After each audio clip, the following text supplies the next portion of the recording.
This lesson is about what was going on with Native Americans around the time that Columbus landed in 1492. But to do that, we're going to need to start a bit farther back, around 12 to 14,000 years ago. That's when, as far as we know, the first Americans arrived here by crossing the Bering Strait along a land bridge between Siberia and Alaska. This was only possible because the ice age that was occurring at the time caused the sea level to be very low. We know because of geological records when the ice age ended, and therefore when the sea level rose. So we also know that the first American settlers had to arrive before that time, which was around 10,000 BC or BCE. The first Americans are called Paleo-Indians, and they were nomadic hunter-gatherers, meaning that they hunted and gathered their food from naturally growing plants and animals. Around 11,500 years ago, Paleo-Indians started making stone spear tips like the one you see here, which made them more effective hunters, which is great.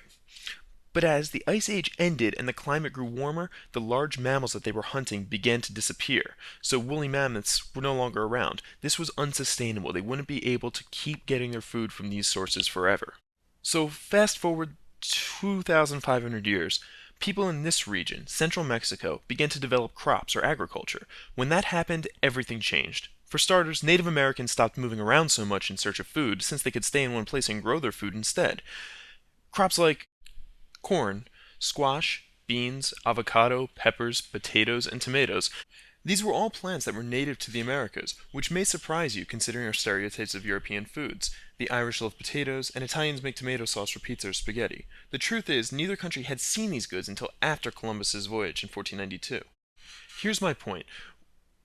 Once agriculture developed in the Americas, complex civilization was not far behind. But what do I mean by complex civilization? To answer that, let's take a detour into some social psychology. This is Maslow's hierarchy of needs. Basically, it categorizes all of the things that people need in order to have a normal life. Think about it. What are the most basic needs of any living animal? The physical needs: food, water, and sleep. Without a steady supply of food and water, it's hard to imagine having the energy to think about art, or learning, or relationships, religion, the economy, politics, and so on.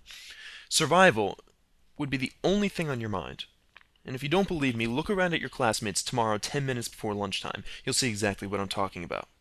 The same was true 4,000 years ago. Communities couldn't exist in one place, in a village or a town, until there was a steady and plentiful supply of food and water. Farms or agriculture allowed people to stop moving around so much looking for naturally growing foods and wild game. Now they could grow their own food. So that takes care of the first level of the pyramid, the physiological needs. Now they can focus on finding shelter and easily defensible locations to build a life. That would take care of the second level of the pyramid, the safety needs. Only then could they form relationships beyond their basic family group on a large scale. With those basic needs in place, what we can think of as culture can form.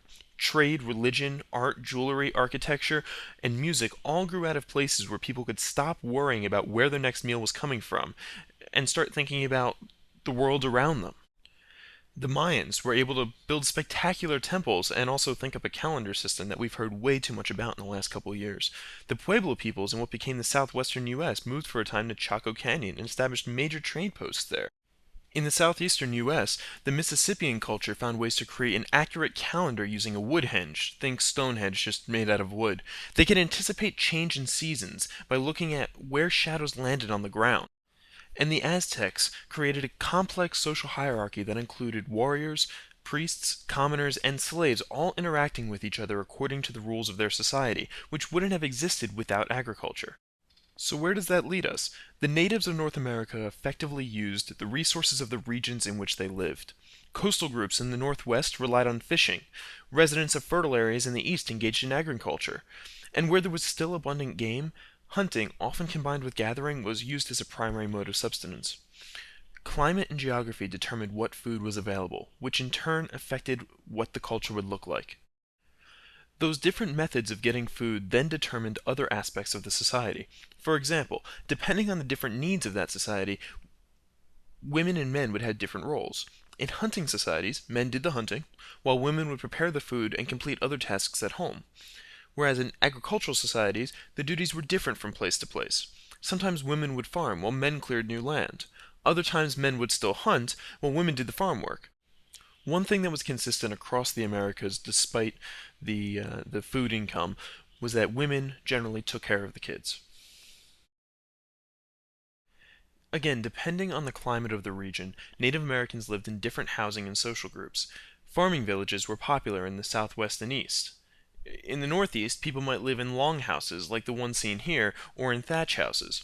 On the other hand, nomadic groups tended to be much smaller than village groups, whose numbers could reach into the thousands. Often these nomadic groups were small family units wandering the Great Plains in search of food. Politics worked differently in each culture. Sometimes villages would have a representative council to decide on matters that affected the whole community. Other times there would be one or just a few leaders at the very top that would do most of the decision making. The Iroquois, from the northeast primarily, combined villages into nations, then had each nation send representatives to a council that would decide on matters that affected all of the Iroquois people. Even though it's not clear in this picture, women and men both had power in these governments.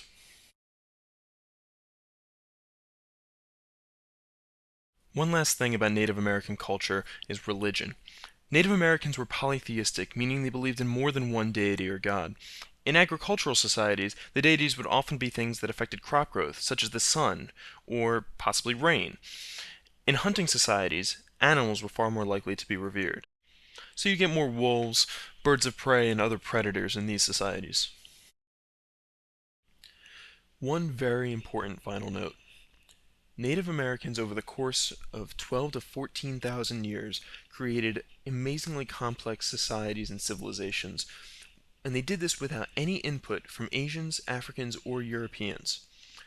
Keep that in mind throughout your study of American history this year, since you're going to be seeing a lot of instances where European descendants talk about how they need to civilize Native Americans in one way or another.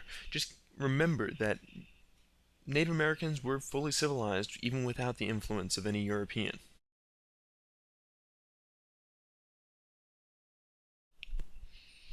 Don't forget, if you have questions, write a comment or bring it to class, and make sure you fill in your identifications with all the things that you learned from this video, and lastly, make sure you take the quiz for video 1-1 online.